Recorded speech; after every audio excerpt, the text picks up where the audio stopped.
Greetings, ladies and gentlemen. In nomine dinastri satanae luciferi excelsi, in domus deorum et asium, in nomine spiritus domini mundi est, Draconic. Today I'd like to talk a little bit about the image of the dragon, okay? Now, the image of the dragon, depending on which part of the world you're in, plays a significant part of history. European imagery depicts dragons as being grotesque, horned little devils, humongous beings with almost like dinosaurs with wings and breathing fire from two sacs behind the jaw. Okay. Whereas in, say, Asia, a dragon is an honored creature, worshipped even. In Celtic lore, the dragon is the top of the food chain. Okay.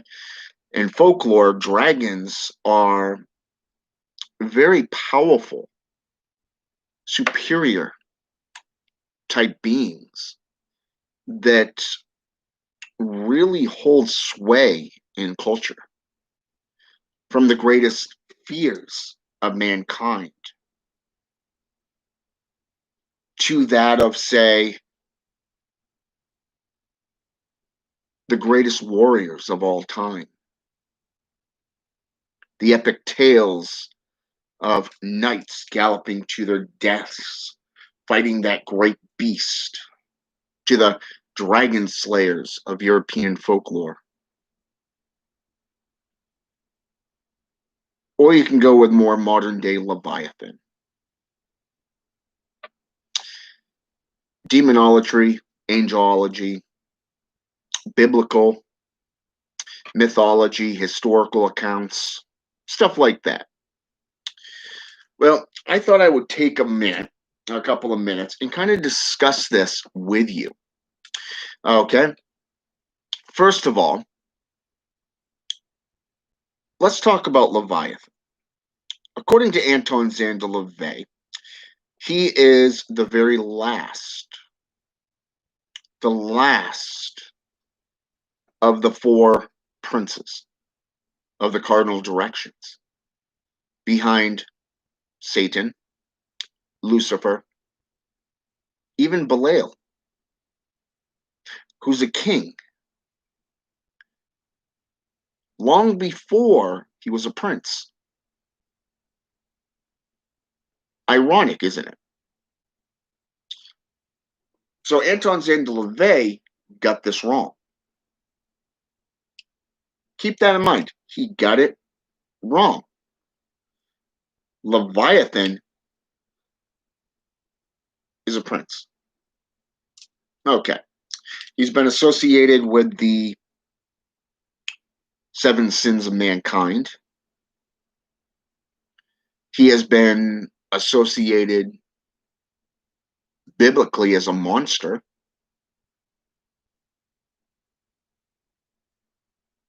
But let's see how he's been viewed throughout history. In the Enoch parables, he is described as a female sea dragon. In Hebrew, his name means gathers itself together in folds, basically coiling. We know in Akkadian, Sumerian, and Babylonian mythology, around the Red Seas, Leviathan is the one that coiled around the base of the tree to protect Lilitu, otherwise known today as Lilith. Ironic how history plays this. And rabbinic writings identified Leviathan as either a he or a she. Okay. Associated with Rahab, the angel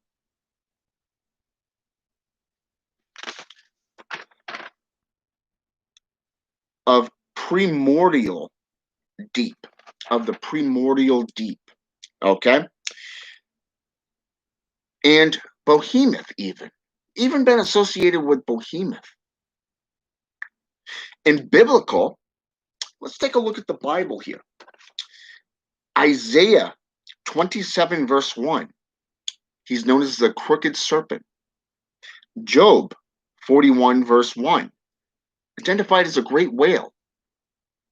Psalms 74, verse 14.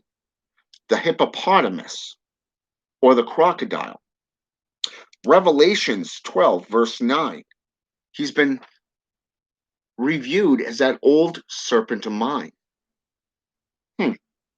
You can also look at sources such as the Journal of Biblical Literature, page 161, The Legend of the Jews, V46, The Apocalypse of Abraham, 10,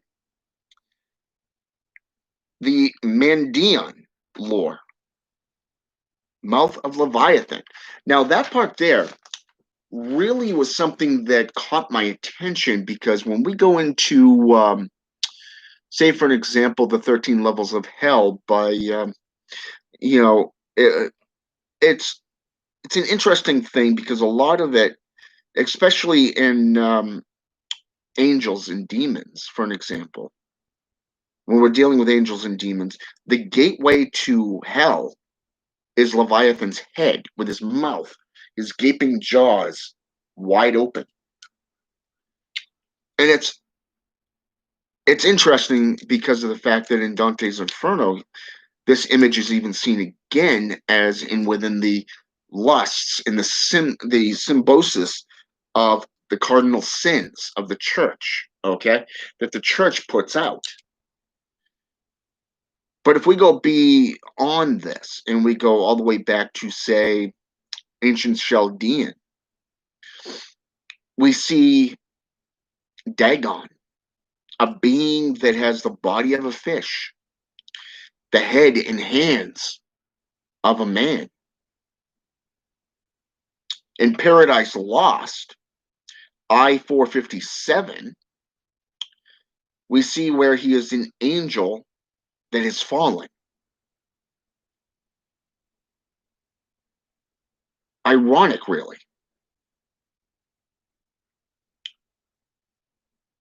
When we go into Behemoth, he's known as a chaos monster, or she is known as a chaos monster. In the Roman Catholic principle of darkness, Job 40, verse 19, the principle of darkness. Think about that for a second. The principle of darkness, the dweller of the deep, the serpent of the deep. And you can look at this. I mean, go into your nearest Bible. Job chapter 40, verse 19. Go into the History of Magic by Blake. Go into the Apocalypse of Baruch 29. Okay, and in this one here, he's actually associated not only with the angel of the sea, but also the angel of death, which is actually Azrael. Okay, so again, you're seeing this imagery being displayed and dispersed. And what's ironic is that when we think of Baphomet today, we think of things like the goat of Mendes, because Baphomet is the polar opposite of Jehovah, okay, of Jesus Christi. So therefore, like the pentagram itself, the point facing up is for God. The point facing down with the two horns facing up, thrusting up in defiance, is of the devil, of Satan. You see how that imagery works. Hey, John, what's going on, man? But I got to thinking about this, and I've been also going into other areas. When we go into the the Necromyicon, we see Tiamat. She is the dragon of chaos. She is the one that is slain by her third generation offspring from the Enema Elish, the first tablet. Okay? And what's ironic about this is that her third generation, Marduk, the warrior, the ruler of the nine celestial hierarchy, is the one that slayed her. Ironic how that happens. Since then, we've also had Shirazan, Corazon, even. A couple more dragons that have just popped right up. But where did this mythos begin? Where did this mythos of the dragon begin? What about the Tarasque, for an example? This is a draconic species, a hybrid form of a dragon within the southern province of France. And what's ironic about this is that you can find this in the story of Saint Martha.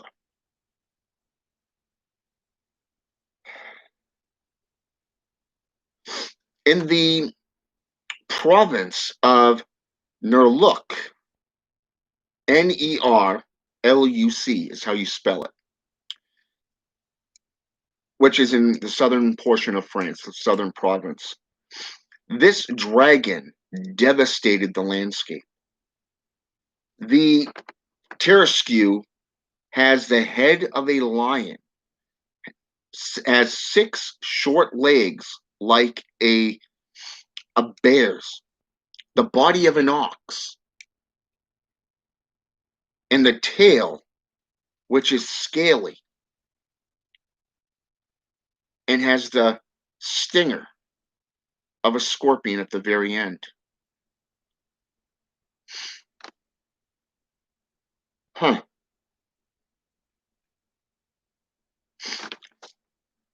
Now, this type of being is said to come from Galatia.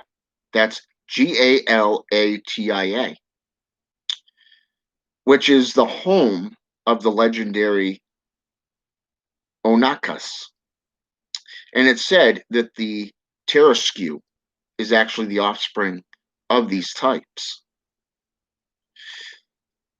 The story of Saint Martha, the dragon, is known as is also seen in the how should I say this? They're not only seen in the story of Martha, but you're also looking at it from the Golden Legend as well. When we look at the Golden Legend, you see a different perspective.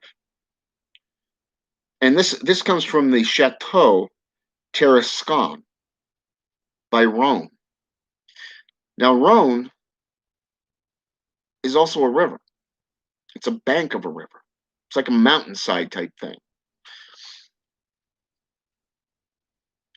And it's ironic because of the fact that this being is also associated with Leviathan, Tiamat, Behemoth, Dagon, even. And what's ironic is that the Tarasque, or Scon, or however you want to pronounce it, is said to have one weakness: women, girls, just females. And it's ironic because you see this in Psalms 46, verse 5. And again, that the only one who can stand against them is a woman with the full armament of God.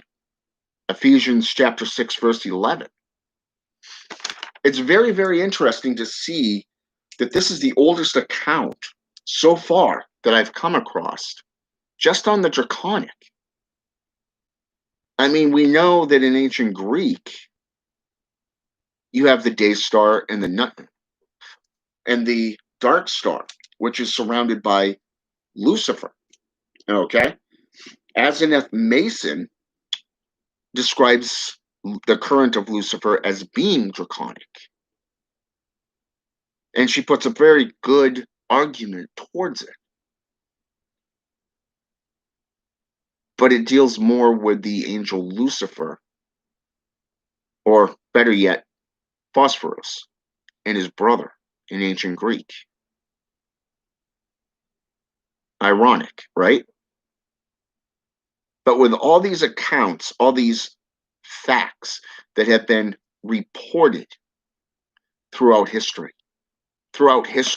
going all the way back to the Tarasque, which is Tarasque,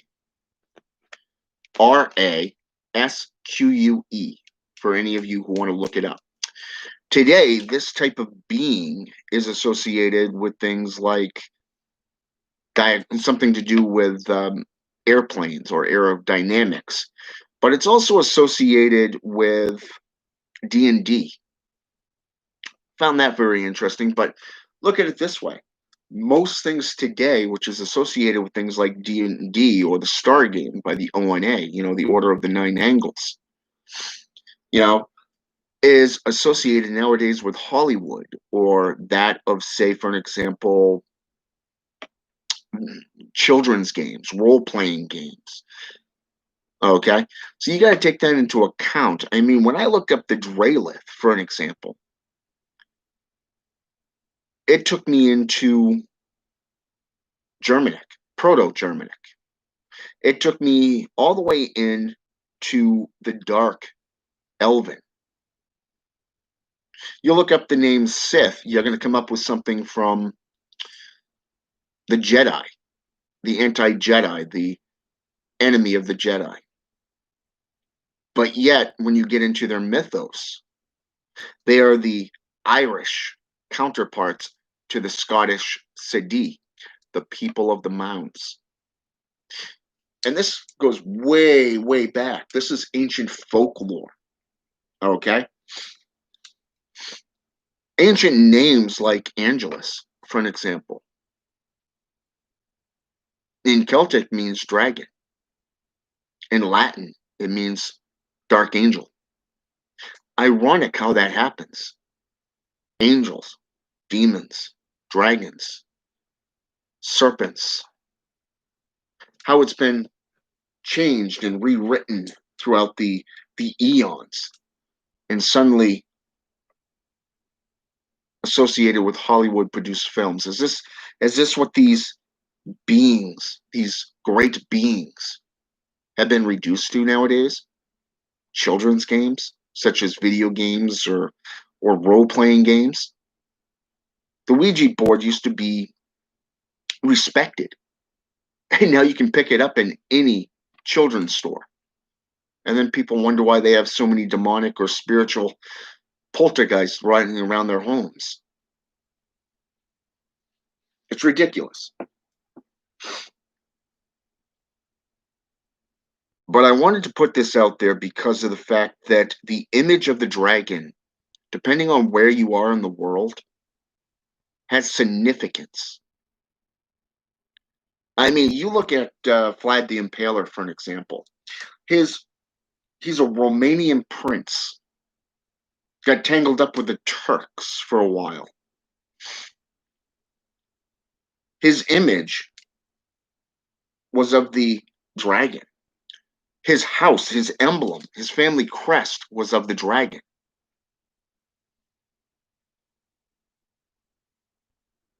And what's interesting to note is that it said that he changed it to the demon, to the devil, the house of the devil. Ironic, really.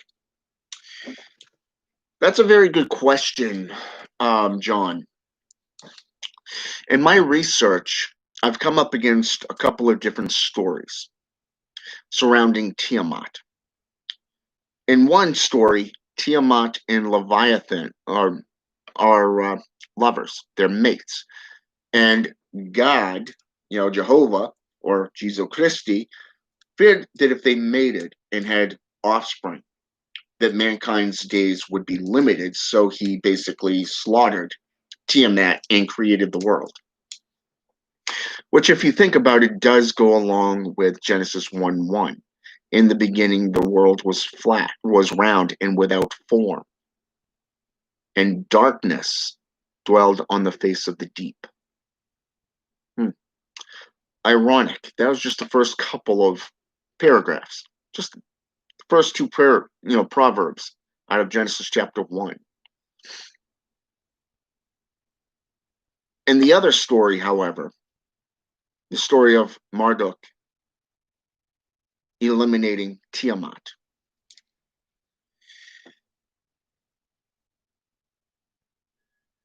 I don't think that they are one and the same. I think they're two different beings, especially from my own research.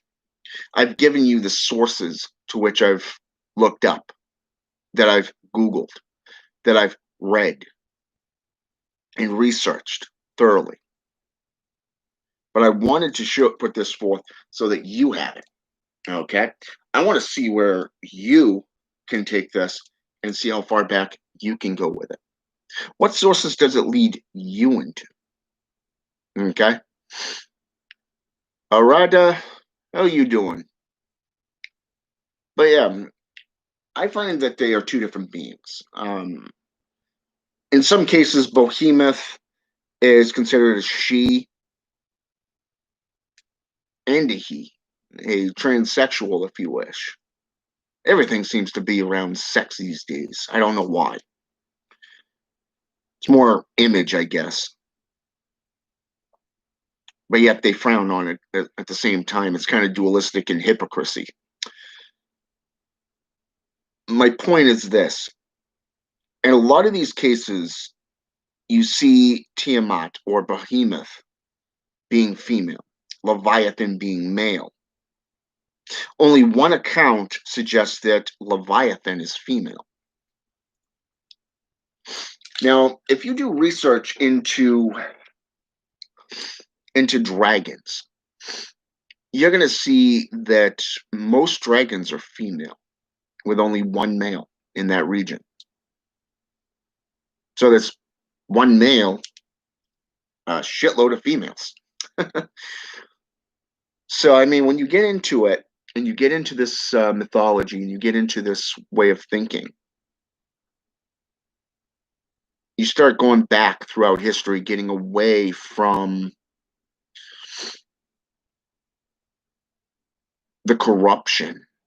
You're going to see a lot of truth. As I just said here, you have the story of Martha. You have the Golden Legend.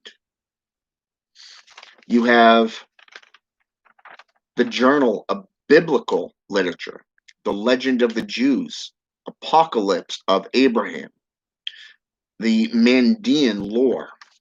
Okay. You have numerous different accounts.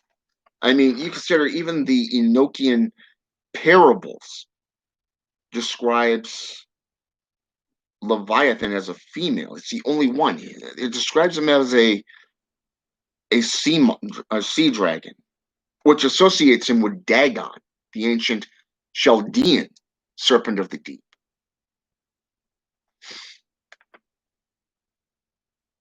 Rabbinic writings identified as he or she associated with the angel of the primordial deep and Behemoth. And then you have the Bible, History of Magic, Apocalypse of Baruch, okay, Baruch, okay. You have the Roman Catholics who view him as the principle of darkness, and that's Behemoth, by the way. Then you have Paradise Lost, even, which numerous of the new 300 or so year span of occult study references Paradise Lost. going all the way back to this one account. But what about before that? What about way back? We know that the Chaldeans became the Canaanites, who today are known as Lebanon. Their capital city is known as Beirut. But yet, all these beings tend to go back, tend to go back to the Terra Skew, these hybrids. So the question is, how far back do the stories and the myths really go? I guarantee it, the more of us that delve into it, it's going to come up against something worldwide that takes the story back even further than this. All right? So I hope this has been enlightening. I hope it's been educational even. Okay? Enjoy and have a good day. I'll be back later on.